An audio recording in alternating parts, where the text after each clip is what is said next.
Dobré ráno, aj dnes budeme bežkovať, konkrétne v Košickom kraji a sme v nádhernom novom hoteli Roklina. Poďme na prvé bežkárske miesto dnešného dňa.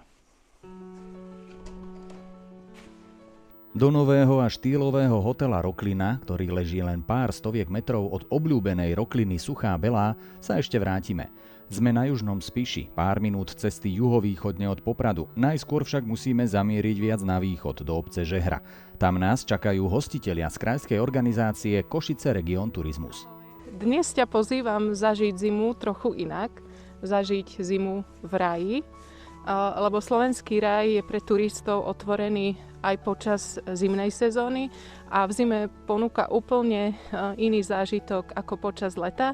Dnes nás čaká bežkovanie v areáli Nordpark Žehra, potom navštívime ľadopád Šiklavú skalu, bežkovať budeme aj pri Spišskej Novej Vsi a nakoniec nás čaká aj ľadolezenie. Nordpark Žehra je moderný športový komplex trás s dĺžkou 7,5 kilometra. Zo stopy sa vám v prípade pekného počasia ukážu nielen Vysoké Tatry, ale aj Spišský hrad.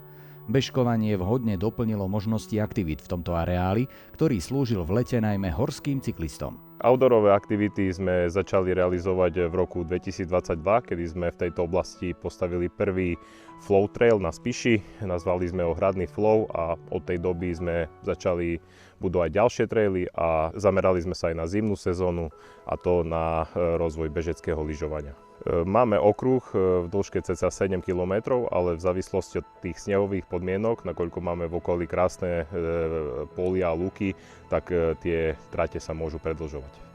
V Žehre je aj unikátny kostolík Svätého Ducha, zapísaný do zoznamu Svetového kultúrneho dedičstva UNESCO. Stojí tu od roku 1275 a vedie k nemu 93 schodov zo zvláštneho spišského travertínu. Vnútri vás uchvátia vzácne gotické fresky svetového významu, ktoré sem prichádzajú obdivovať stovky návštevníkov zo všetkých kontinentov. Zo Žehry ideme teda naspäť západným smerom a ďalšou zastávkou sú Matejovce nad Hornádom. Už v lete v cyklopotulkách sme vám ukázali prírodný unikát Šikľavú skalu. Starostka obce Ivana nám už vtedy avizovala, že ak bude v zime mrznúť, tak sa máme určite prísť pozrieť. Tak sme tu. Je to prírodný unikát, ktorý nás vždy takto v januári, februári prekvapí a vždy v inej intenzite a sile, pretože je plne závislá od intenzívnych mrazov, ktoré vlastne túto stekajúcu stenu a vodopád potom pretvárajú do takého nádherného ľadového kráľovstva. A tak ako som spomínala, záleží od intenzity mrazov, aký útvar z toho vznikne.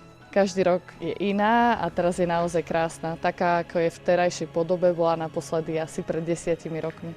Ďalším drahokamom na reťazke našich bežkopotuliek po južnom Spiši je jeho centrum, Spišská Nová Ves. Aj tu sa bežkuje, dokonca priamo nad mestom, v lokalite svojím názvom odkazujúcej na nemeckých prisťahovalcov Schulerloch. Multišportový areál slúži verejnosti aj športovým klubom počas celého roka. V zime ponúka okrem bežkovania aj biatlonovú strelnicu, ľadovú kaďu na otužovanie a prístupná je aj jaskyňa Školská diera, teda Schulerloch. Hoď sme také miniatúrne stredisko, ale ja stále verím tomu, že taký malý vidiecký areál si môžeme urobiť, že môžeme si urobiť od 500 metrov do 4-kilometrovej trati. Čiže to úplne stačí na také denné stanie na lyžiach, lebo niektorí chcú denne stať na lyžiach, chcú trénovať, chcú byť v tej kondícii a tým umelým snehom by sme tomu veľmi pomohli. Kedysi sa tu vraj aj skákalo na lyžiach z malého mostíka, ktorý si tu postavili vojaci. Tento areál totiž patril vojsku. A zostal tu po nich aj bunker, v ktorom je zriadená expozícia na pripomenutie činnosti vojenského útvaru v Spišskej Novej Vsi. Dostať sa do neho môžete aj sami. Buď si pôjdete po čip do infocentra v meste, alebo vám tam vysvetlia jednoduchú registráciu do mobilnej aplikácie, ktorá vám dvere otvorí.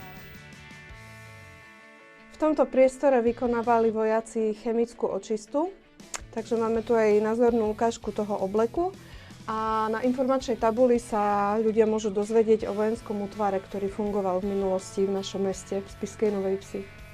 Nachádzame sa vo vojenskom bunkri zrekonštruovanom. Bol postavený v 80. rokoch minulého storočia, slúžil výlučne na účely výcviku a momentálne po rekonštrukcii teda je tu malá ukážka vojenských predmetov, autentických z toho obdobia. Je to hlavne teda pre mladú generáciu, ktorá ešte nezažila vlastne takéto obdobie. A aj starší si prídu na svoje, radi si tu zaspomínajú na vojenskú službu. Smerom do Rožňavy obchádzame Národný park Slovenský raj po jeho východnej hranici a mierime do sedla Grajnár. Je to lesný športový areál vo výške 1100 metrov nad morom, čo je dobrým predpokladom na dobré snehové podmienky. Najprv sa však posilníme v pojazdnom bufete u Lenky. Takto s úsmevom to mäso chutí najlepšie však. Bežkársky obed. Tak toto sedlo Grajnár je v nadmorskej výške 1023 metrov nad morom a neslúži len pre bežkárov v zime, ale je to, dá sa povedať, taký multifunkčný areál, kde celoročne tento areál aj les využívajú či cyklisti, rodiny s deťmi, turisti, proste je to celoročne využívané, hej. Kde máme aj parkoviska, ktoré sú zadarmo, je tu vždy tento bufet k dispozícii, sociálne zariadenia, takže je tu takéto celoročné využitie.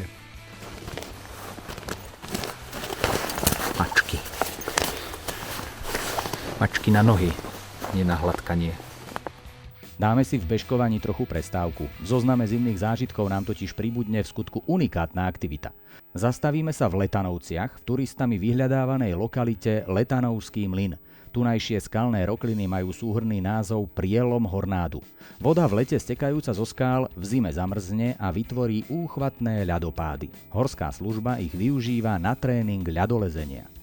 Je to unikát svojím spôsobom, ako hovoríš, pretože nie každý rok je také šťastie, že sa takéto ľady vytvoria v Slovenskom raji, ako sú toho roku.